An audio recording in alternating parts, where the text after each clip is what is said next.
Bonjour à tous, aujourd'hui on est là pour voir les codes erreurs SMTP. Qu'on soit sur la messagerie de Microsoft ou du SMTP relais ou autre, les codes erreurs seront toujours les mêmes puisque c'est un standard. On verra sur Exchange le tracking, la file d'attente aussi d'Echange, comment on l'interroge, et on va regarder un petit peu les outils qui vont pouvoir nous aider à dépanner nos problèmes de messagerie.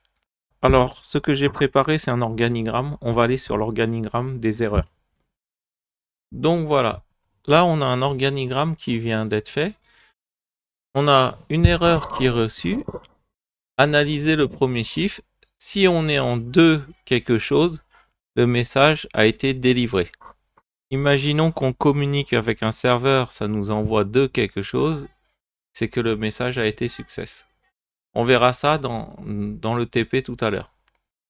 Ici, lorsqu'on a du 4, c'est une erreur temporaire. Ça veut dire que le serveur, il va garder pendant 48 heures et réessayer de renvoyer le mail.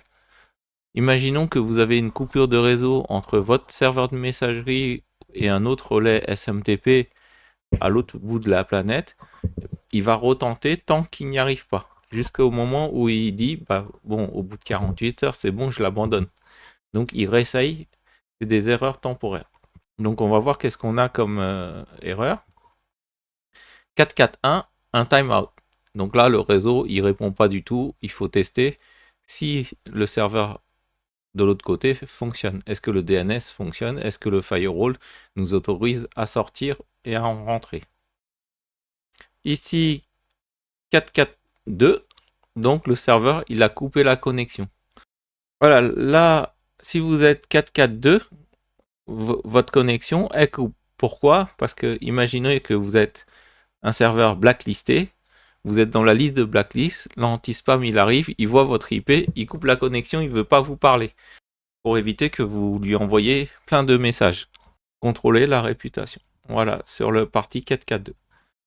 Après, on a le 447, delivery expire, 48 heures passées, on arrête quoi. On a réessayé plusieurs fois d'envoyer le message, on arrête d'envoyer le message. Il faut contacter l'admin distant pour valider la connexion avec l'autre serveur. Après, ici, on a 422. Quand la boîte de l'utilisateur est pleine, ça arrive moins souvent maintenant parce que les tailles des boîtes, c'est 50 Go et il faut y aller quand même pour remplir 50 Go. Après, on a 471, grey listing, attendre 15 minutes. Donc, le grey listing, c'est un peu une technique de défense au niveau de l'anti-spam. Imaginez que vous envoyez trop de mails d'un coup et que votre serveur est légitime. Qu'est-ce qu'il va faire? Il va vous faire attendre un petit peu pour éviter de vous rejeter et finalement de laisser d'autres mails passer avant le vôtre. Après, on a les erreurs permanentes. 5x, bad mailbox adresse, invalide adresse, vérifier l'orthographe, confirmer avec l'AD, get mailbox, bad syntaxe, format incorrect, format de mail incorrect, unsupport avec link, invalide domaine, 551, NSLOOKUP, vérifier le record, access denied, relais denied. Souvent, on peut avoir du 571 aussi, un accès refusé lorsqu'on envoie des mails. Votre serveur n'est pas autorisé à envoyer des mails par mon relais. Je le refuse, il reçoit un 571. Ça, c'est souvent le cas avec les développeurs qui nous envoient des mails. Vérifier l'authentification, configurer le credential et au niveau du relais, il faut l'autoriser. Après 57606, permission manquante. Ça, c'est rare qu'on ait quand même cette partie-là. Après tout ça, il faut faire un diagnostic. Les outils qu'on a, on va récupérer les en-têtes. On va avoir le tracking sur la partie Exchange ou d'autres outils. Après, on a vérifier le domaine MX et MX Toolbox pour les checks blacklist et les vérifications. Donc là, je vais passer à la pratique. Je vais aller sur ma boîte mail.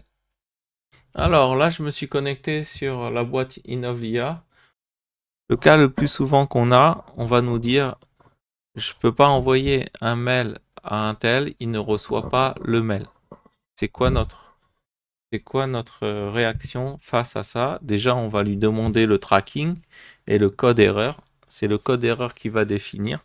Mais avant de demander le code erreur, je vais faire une première vérification. Est-ce que le serveur de messagerie de mon destinataire fonctionne? Comment je fais ça? Donc, je fais toujours un nouveau message.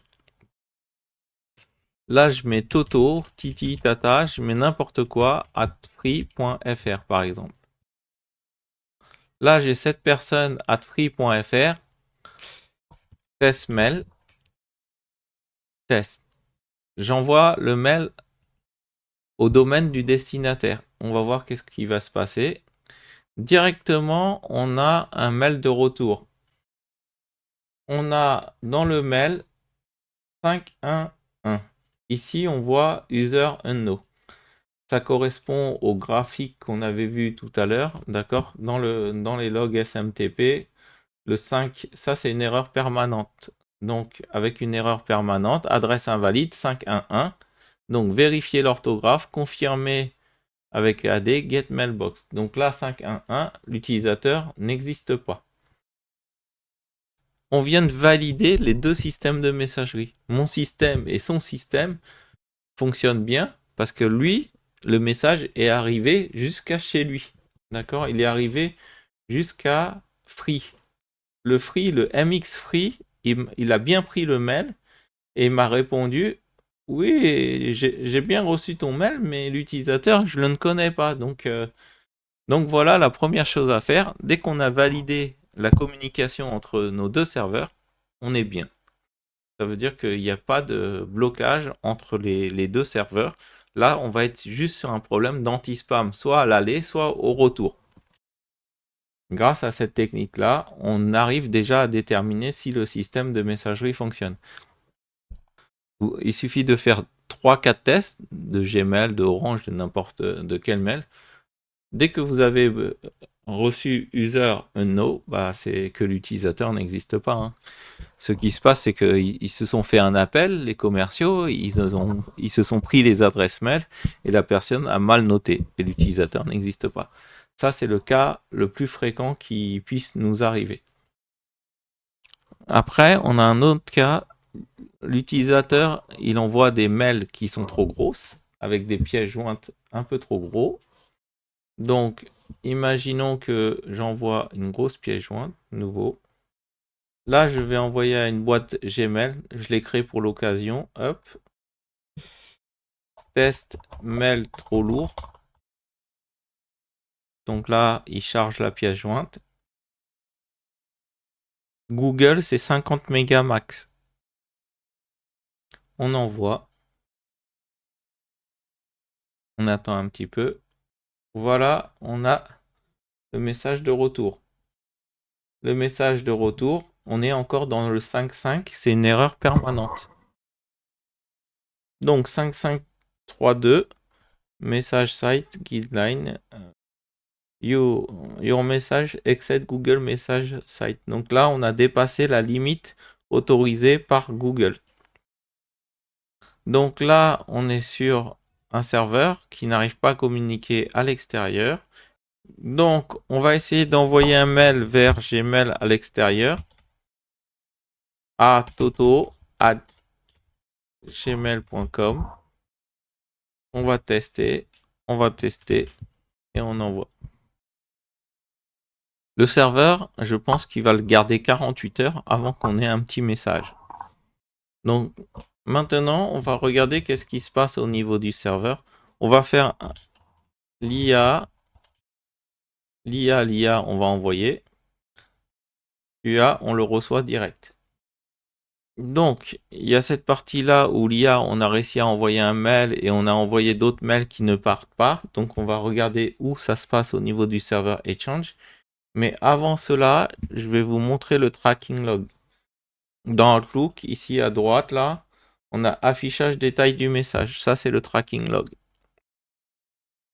Voilà le tracking log et il va nous dire par où il est passé. Origine IP 136, c'est cette machine-là.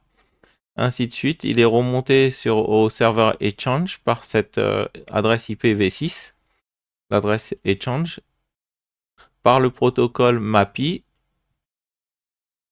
et derrière, il a du TLS. Il a l'encryption du mail entre les deux. Il est en TLS 1.2. C'est notre version de TLS Exchange SMTP. Il a été reçu par ce serveur Exchange et après il a été délivré. Alors j'ai un phénomène qui s'est passé de façon bizarre. En fait, quand j'ai fait un envoi de mail, nouveau mail. Ici, j'ai envoyé vers Gmail et j'ai voulu tester en premier plein de petits exés. À l'intérieur, il y a plein de petits exés. Là, plein de petits exés. Google, qu'est-ce qu'il a fait? Il a considéré que c'est un virus. Il a supprimé le message sans m'avertir. Donc, dans le cas où il considère que c'est des virus et tout ça, il supprime vos messages sans message de retour. Donc, il est possible aussi aujourd'hui que les exés, tous ces fichiers, vaut mieux les passer par un lien extranet ou autre. Donc, maintenant, on va aller au niveau du serveur Exchange et on va découvrir un petit peu les commandes. On y va, on a un outil dans Exchange ici. On a la Toolbox et le Management Shell.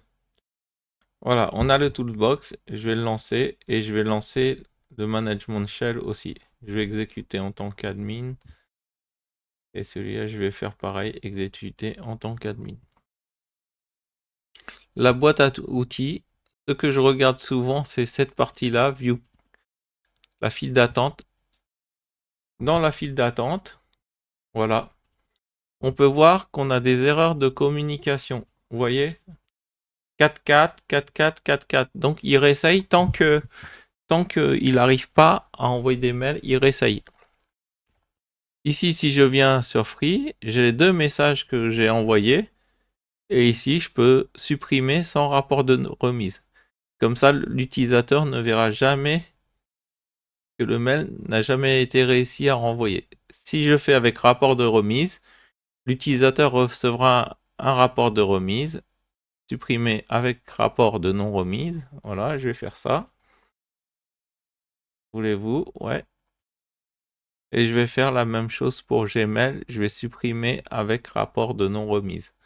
Donc là, on repart sur l'IA. On va aller voir la boîte. Voilà les rapports de non remise qu'on a eu.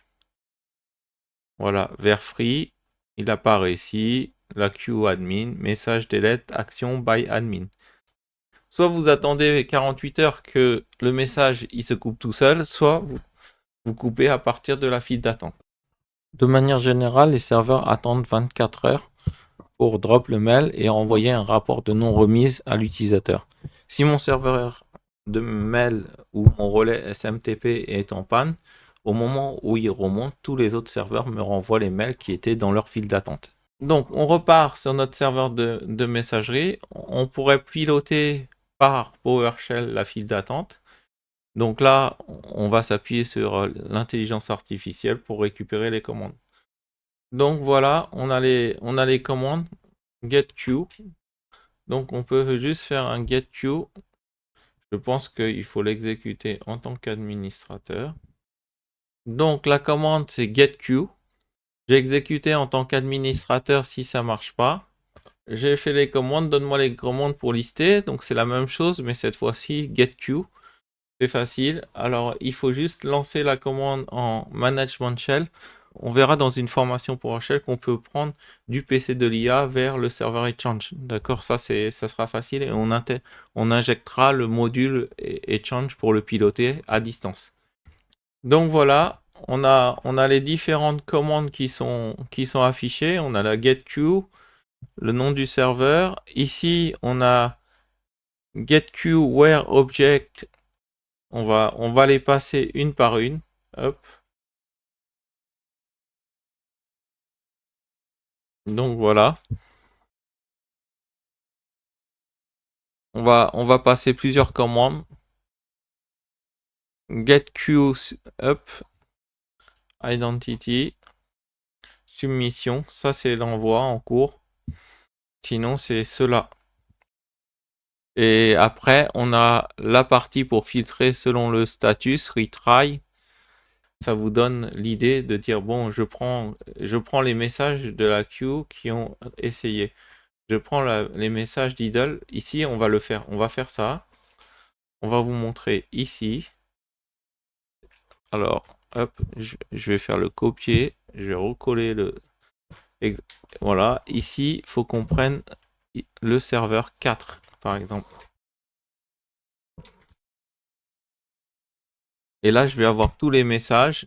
Je vais avoir tous les messages de cette file d'attente de Free, de Toto. Et après, si je prends le 7, je vais avoir tous les messages. Je vais prendre le 7 ici. Je vais avoir tous les messages. Voilà, les messages qui vont aller vers Gmail. Voilà, au niveau de la file d'attente d'échange, on peut justement la piloter pour vérifier qu'on n'ait pas trop de mails. À partir de là, qu'est-ce qu'il faut faire? Quand vous mettez votre monitoring en place, il faut surveiller que la file d'attente ne dépasse pas 500 mails, par exemple. Il faut savoir combien de mails est capable de traiter votre serveur Exchange. En général, dans la file d'attente, on ne va pas avoir beaucoup de mails, 200, 300 qui traînent. Et après, s'il y en a au-dessus de 500, au-dessus de 1000, bah là, vous avez votre file d'attente qui augmente. J'ai déjà fait du monitoring dessus sur la file d'attente dans PRTG. Donc, il y a une vidéo sur ça. Mais ça nous permet directement de voir une croissance. Si votre file d'attente, elle est en train de monter, à un moment, c'est que votre serveur de mail ne délivre pas de mail vers l'extérieur. Donc là, tout de suite, vous devez intervenir pour éviter la panne au niveau de votre serveur de messagerie. Parce que si vous attendez de trop, bah, ça va prendre de la mémoire, vous allez avoir des problèmes. D'accord, la file d'attente, elle peut monter parce qu'elle n'arrive pas à sortir le mail vers l'anti-spam. Par exemple, votre admin réseau, il a fait une mauvaise règle, il n'y a plus de mails qui circulent. Bon, des fois, les utilisateurs, ils vont vous dire les mails, mais des fois, ils s'en rendent pas compte parce qu'on est dans l'envoi de mails. Le mail, il est stacké, on s'en rend pas compte qu'il est stacké. À moins qu'il y ait des urgences, ils vont dire, ah bah, telle personne n'a pas reçu le mail. Mais nous, on peut anticiper vraiment les problèmes de messagerie avec justement le nombre de mails qui augmente. Ça, c'est important à surveiller. Après, on va avoir justement, on va se dire, bah tiens, je veux rechercher tous les mails qui ont été envoyés par l'IA. Donc là, pareil, pour les gens qui ne connaissent pas trop Exchange, on va justement avoir... Alors, ici, on va faire Get Message Tracking Log. Trouve-moi les mails envoyés par l'IA. Et en bas, on voit bien que dans la messagerie Exchange Online, c'est Get Message Trace. Là, on va tracer les mails. Donc, nous, on va prendre celui-là. Je vais mettre un petit fichier texte et on va envoyer la commande ensemble. Donc, souvent, on va mettre ça. D'accord, on va pas s'embêter un petit peu. Souvent, on met get message tracking log. Après, on met -sender. Là, je prends l'IA.local. J'ai besoin d'un espace ici. Donc là, je retrouve tous les mails qui ont été envoyés de la part de l'IA. Donc là, je retrouve tous les mails envoyés de la part de l'IA. Le problème, c'est que j'en ai trop. Donc, il faut vraiment qu'on dise à l'utilisateur, donne-moi c'est quelle heure, c'est quel jour, etc. Donc, on a la start date et le end date. Donc, avec ça, vous appuyez un petit peu de ChatGPT qui vous permettra. Alors, je rappelle la commande, je prends la dernière heure et je mets end date. Voilà. Quand on dit get date, c'est je prends la date de maintenant et je prends la dernière heure. Avec result, ça c'est important, d'accord, la partie result unlimited, parce que souvent la commande elle est limitée à 1000 résultats. Donc vous n'allez pas tout voir. Derrière, on va mettre where object send. Ça, j'en ai pas forcément besoin, mais ça, c'est les messages envoyés. Donc vous voyez là, on a where object send. Avec la condition que l'event ID égale send. Et on va afficher le temps, l'event, la source du message, le sender, le récipient et l'ID. et on va faire un tri descendant sur le temps. On va tout prendre, et on va envoyer ça. On va faire un clear. Hop. Et après, par exemple, dans cette commande-là, vous avez moins récipient. D'accord? Ça, c'est celui qui reçoit. Ça voudrait dire qu'on peut aller de l'IA vers toto.lia.local. Comme ça, vous avez les messages de telle personne à telle personne dans votre serveur. Et c'est pareil pour get message trace sur la partie online. Ça permet de ne pas faire de l'interface graphique et de pouvoir sortir des choses plus rapidement. Et après, je pourrais formater autrement parce que là, il me l'a formaté. Hop, je vais mettre un format liste, format table. Donc voilà, là je l'ai mis en tableau. Le pipeline, il y a une formation PowerShell que j'ai faite, mais c'est juste pour finalement on prend le résultat, on met en format table ce qu'on a vu. Là, ce qu'il y a d'important, c'est l'ID du message. Avec cet ID, vous pouvez suivre tous les messages. Comme d'habitude, hop, j'ai l'ID du message, fais-moi le tracking. Hop, on va appeler ChatGPT. Donc voilà, il me met le message ID et on va rechercher le tracking du message ici. Donc il m'a fait une commande, ça fonctionne pas. Donc là, je fais ça. Ça fonctionne pas. Get et change server for each object. Donc, j'ai eu plusieurs erreurs. Alors, ChatGPT, il m'avait mis ça. Il m'avait mis moins result type ici, result size unlimited. Ça marche pas. Donc, il fallait que j'ai supprimé tout ça. Je suis arrivé ici dans la partie du tracking. Et là, j'ai le message. Voilà. On l'a reçu à telle heure. Il a été délivré. Store driver, ça c'est la partie de vraiment, il a été délivré à la banque d'informations. Donc là, il a été délivré. Voilà un message. Donc il faut regarder l'event ici, où il en est. Là, il a été envoyé, le send. Il a vérifié, il a reçu le mail à telle heure. On a pris en charge le mail à telle heure. Maintenant, on va voir deux outils, comme on avait vu au départ. Alors, j'ai pas mal de trucs qui sont intéressants. D'accord. Ici, j'ai le blacklist. Je peux mettre le serveur MX pour voir si il est blacklisté. Par exemple, mx1.free.fr. Donc, on va checker. Voilà. Donc, eux, ils sont pas blacklistés. Souvent, on va avoir on va en avoir qui vont être ignorés, mais au global, leur serveur est considéré comme propre. Personne n'a remonté comme quoi ces serveurs étaient considérés comme spam. Vous pouvez en avoir 2 à 5 maximum. Si votre serveur ici, votre serveur de messagerie, il vous annonce l'ensemble des est rouge, voilà, il faut se déblacklister. Déblacklister, c'est chiant. Dans l'histoire de la messagerie, on a eu un serveur qui envoyait énormément de mails parce qu'un poste interne avait un virus. Et on l'avait autorisé à relayer. Donc on avait autorisé à l'époque quand on était jeune, un poste à envoyer des mails à travers notre serveur de messagerie sans authentification. Donc à partir de là, il a chopé un virus. Le serveur de messagerie, il envoyait partout, sur toute la Terre, des mails de partout, à tous les contacts et tout ça. Donc ce qui se passait, on était blacklisté. On pouvait plus, à un moment donné, on pouvait plus envoyer des mails. Les gens ne recevaient plus notre mail parce qu'il était blacklisté. Solution rapide, on va déclarer une nouvelle IP pour notre serveur de messagerie pour l'envoi des mails. Donc voilà la partie blacklist. Par exemple sur free, si on prend free.fr, mx.lookup, là on va retrouver les serveurs de free. Les serveurs de free, ça permet quoi? On a déjà vu les préférences sur la traçabilité de la messagerie. Donc ici, c'est le premier serveur qui va recevoir le mail. Et le SMTP test, on peut tester son SMTP. Le résultat, on a directement le résultat qui est là, avec from, RCP2, etc. Alors, il y a vraiment pas mal d'outils. Ici, il y a une option qui est intéressante, le TXT, d'accord? Souvent, on utilise ça pour faire des vérifications.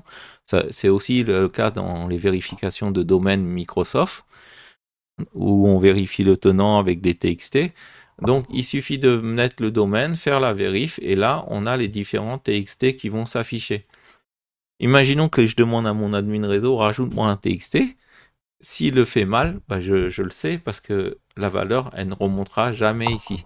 J'attends 24 heures pour lui donner le bénéfice du doute. Dès que le TXT il apparaît, je peux finaliser ma config chez Microsoft, par exemple, pour avoir mon tenant. Donc voilà, je pense que vous êtes mieux armé sur la partie où retrouver le mail qui est perdu. On aura une prochaine vidéo qui concernera toute la partie des logs pour vraiment assurer la traçabilité. Qui a envoyé un mail, qui a téléchargé un mail, etc.